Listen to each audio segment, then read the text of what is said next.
Ano bang gagawin ko para sa'yo? Kailangan siyang maibalik sa akin! Sa akin lang! Sa akin, wala nang iba! Oo, hanapin ko siya para ibalik nila. Hanapin mo siya! Pakiusap, hanapin mo na! Hanapin Tignan mo kalagayan mo, hindi kita pwedeng iwan.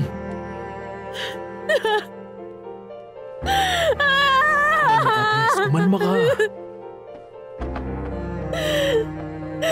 Anak ko, Erika! Kinuha na lang nila basta ang anak ko! Nasaan siya? Sino kumuha sa anak ko? Nasaan na siya? Kinuha nila ang anak ko! Nasaan ang anak ko?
Paano ba mawawala sa mundong ito ang buwisit na lalaking yon? Paano? Sige, pumasok ka. Excuse po. Ito na ang tiyaan niyo, senyora. Iwan mo dyan sa mesa ko. Ano pa bang tinatayo-tayo mo dyan? Sabi ni Beto na nag-usap daw po kayo at sabi niya pumayag daw kayo na maging kaming dalawa. Kaya gusto ko magpasalamat, senyora. Sinabi niya yun sa'yo? Opo. Sige po, senyora. Ayoko na makadagdag sa problema. Kapag nakaipon ng pera si Beto para sa kasal, aalis na po ako. Abril, hindi ka pa kakasalan ng lalaking yon. Ginagamit ka lang niya para makakuha ng pera sa akin. Pera lang ang habol niya. Wala nang iba.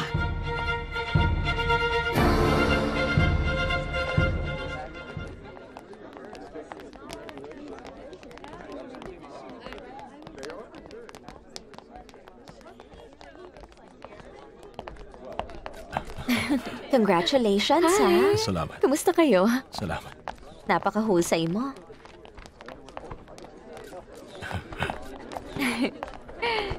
Hindi mo alam na gustong-gusto kitang makilala. Nice to meet you at congrats. Maraming salamat. Congratulations. Kumusta? Nice to meet you. Per. Congratulations. Salamat. Congratulations. Kumusta? Salamat.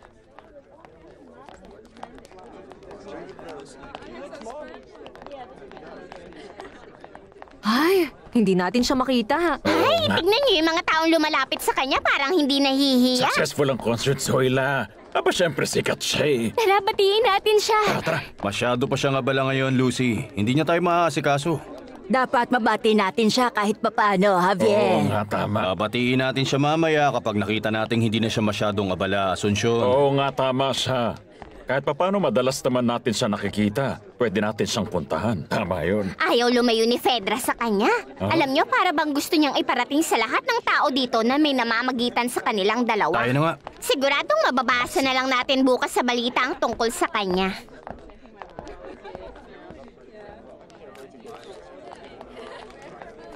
Maraming salamat. Salamat din. Ang galing mo.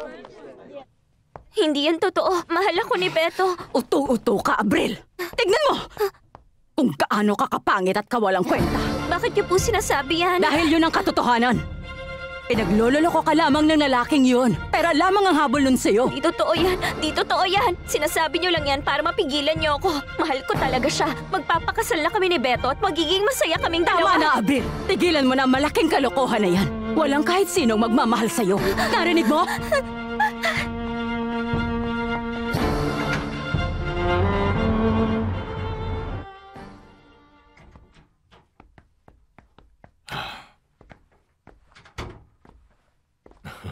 Wow, Mr. Famous.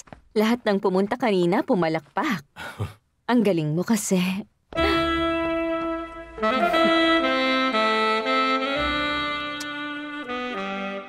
Congratulations.